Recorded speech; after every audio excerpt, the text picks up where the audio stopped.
Astronomer Mark Holland and colleagues examined 4 white dwarfs, small, dense remnants of past stars, in order to determine the composition of exoplanets that used to orbit those stars. Studying wavelengths of light in the white dwarf atmospheres, the team reported that traces of elements such as lithium and sodium support the presence of exoplanets with continental crusts similar to Earth's. Past studies of white dwarf atmospheres have concluded that certain exoplanets had continental crusts. Geologist Keith Putirka and astronomer Siyi Xu argue that those studies unduly emphasize atmospheric traces of lithium and other individual elements as signifiers of the types of rock found on Earth. The studies don't adequately account for different minerals made up of various ratios of those elements and the possibility of rock types not found on Earth that contain those minerals. Based on the texts, how would Putirka and Xu, text 2, most likely characterize the conclusion presented in text 1? A, as unexpected because it was widely believed at the time that white dwarf exoplanets lack continental crusts. B, as premature because researchers have only just begun trying to determine what kinds of crusts white dwarf exoplanets had. C, as questionable because it rests on an incomplete consideration of potential sources of the elements detected in white dwarf atmospheres. And D, as puzzling because it's unusual to successfully detect lithium and sodium when analyzing wavelengths of light in white dwarf atmospheres. So in question number 10, we have to say, based on the text, how Putirka and Xu, who are mentioned in text 2, most likely characterize the conclusion presented in text 1. So even though Putirka and Xu, they are arguing about something and how they will characterize this conclusion. So let us see in text 1, there's astronomer Mark Holland and colleagues. So they have just examined 4 white dwarfs, small dense remnants of past stars. They have determined the composition of exoplanets that used to orbit those stars. And what they have done after that is they have studied the wavelengths of light in the white dwarf atmospheres, and they reported traces of elements such as lithium and sodium. So this, what they are saying is that this supports the presence of exoplanets with continental crust similar to the Earth.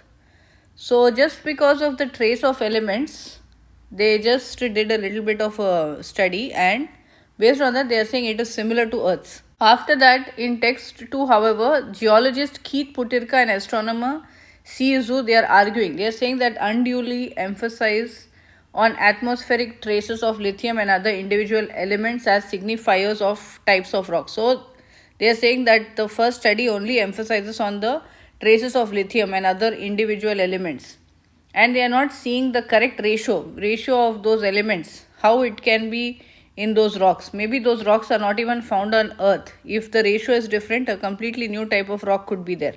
That's what this geologist Keith Putirka and Siyi Xu are arguing. So out of these, which should we choose? So all of these answers, they start with like as unexpected, as premature, as questionable, as puzzling. So all kinds of negative feelings which Putirka and Xu are feeling, but the second part also should support the answer. So the first one, as unexpected because it was widely believed at the time that white dwarf exoplanets lack continental crusts. So it is not mentioned at all that widely believed that white dwarf planets lack continental crust. So this cannot be the answer. Premature because researchers have only just begun trying to examine. So this is also not mentioned whether it's premature or if all the research is already completed. We don't have the full knowledge of it just by reading these 2 paragraphs. And questionable is correct actually because it rests on, it is questionable. The second team is not happy with the team who was mentioned in text 1. They feel that it is questionable. It just rests on incomplete consideration of potential sources of elements detected in white dwarf atmospheres. And it's definitely not puzzling because it's unusual to successfully detect while analyzing wavelengths of light. They do expect similar elements, so it's not exactly puzzling to detect lithium and sodium, but their doubt is that a little more research about the ratio and maybe some other rocks can be formed if the ratios are different of the same elements. Choice is the best answer because it reflects how Putirka and Zhu, who are mentioned in text 2, would likely characterize the conclusion presented in text 1. Text 1 discusses a study by Mark Holland and colleagues in which they detected traces of lithium and sodium in the atmospheres of 4 white dwarf stars. The team claims that this supports the idea that exoplanets with continental crusts, like Earth's, once orbited these stars. Text 2 introduces Putirka and Zhu, who indicate that sodium and lithium are present in several different minerals and that some of those minerals might exist in types of rock that are not found on Earth. Therefore, Putirka and Zhu would likely describe the conclusion in text 1 as questionable because it does not consider that lithium and sodium are also found in rocks that are not like Earth's continental crust. Choice A is incorrect because the texts do not indicate how widely held any of the viewpoints described are. Choice B is incorrect because neither text discusses how new this area of study is.